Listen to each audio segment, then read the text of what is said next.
So when you're working in Google Docs and you're trying to share out the document, quite often you want to share it with someone that's not in your list. You'll notice here if I try to type in Jazz, my dog, Jazz doesn't show up automatically, just like a lot of other people will not show up. The reason being is that the contact has to be in your Google Contacts. Has nothing to do with Outlook, but all the contacts that you want to show up in the sharing must exist somewhere in Google Contacts.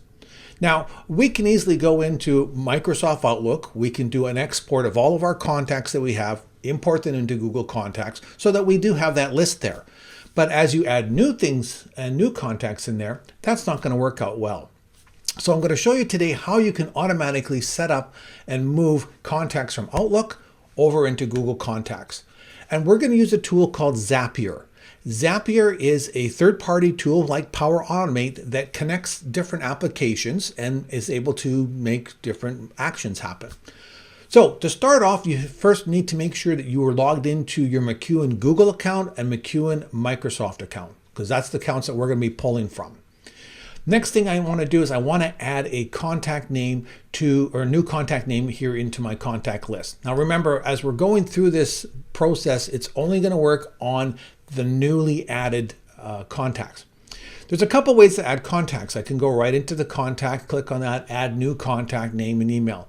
If I have an email from someone that I want to make sure I get, and this is typically how we would do it at McEwen, I'm just going to go into the email and there'll be three dots here, or you right click if you're on the desktop, and I'm basically going to add to contacts.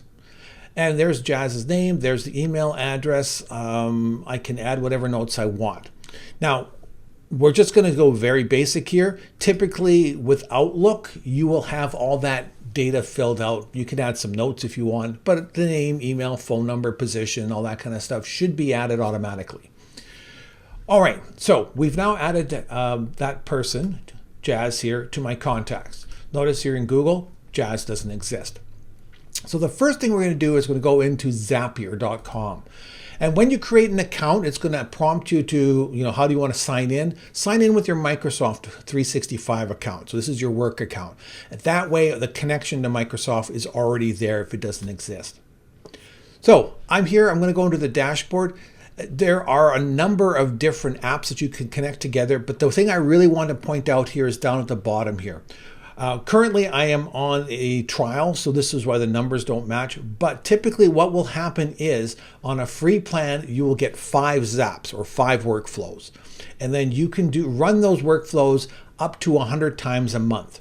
So if you're only going to be worried about moving contacts over from Outlook to Google, 100 should be fine, unless you've got a lot of people that you add. Typically, I don't find that to be any more than that.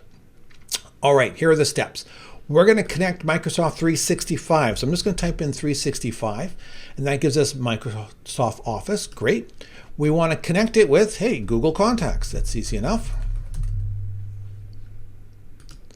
So what's the trigger that happens here? Well, when we create or add a new contact. So we'll find new contact. Great.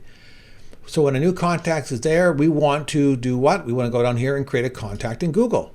That's it, pretty straightforward. So let's go ahead and try this. Now, as we go through these steps, we are going to connect our apps. And by apps, we're talking Google and Microsoft.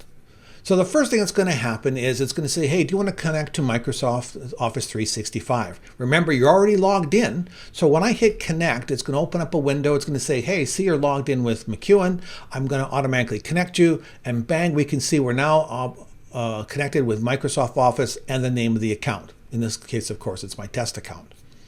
Going to the next step, it says, hey, where do you want to find the contacts? Because I can specify a specific folder for this to act on. Just ignore that. We just want anytime a new contact is added. So I'm going to hit next. Next step, let's connect Google.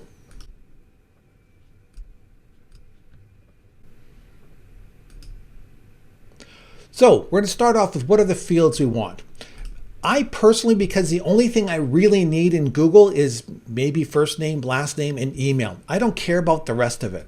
And quite frankly, I have found in the past that sometimes if you add more things in there, that's just one other field that when things are moving back and forth that could potentially get mixed up. and corrupted. So just keep it as simple as possible, because Outlook is where you're doing most of your work. I only want first name, last name, and email just so I can look that stuff up. Now, here are the fields as they're called in Google. What we're going to do is click on here and find the Microsoft field. Now, Microsoft uses, instead of first name, says given name. And remember we added Jazz as that contact back a little while ago? There's some data there to show me what it is I'm choosing. So I'm going to go there. I'm going to go for my last name, or which they call surname. And then under email, because there's a lot of different Microsoft fields to search, I'm just typing email. And you'll see that it shows up a couple of different places. So I'm just going to pick email address 1. That's usually the one that works best. Hit next.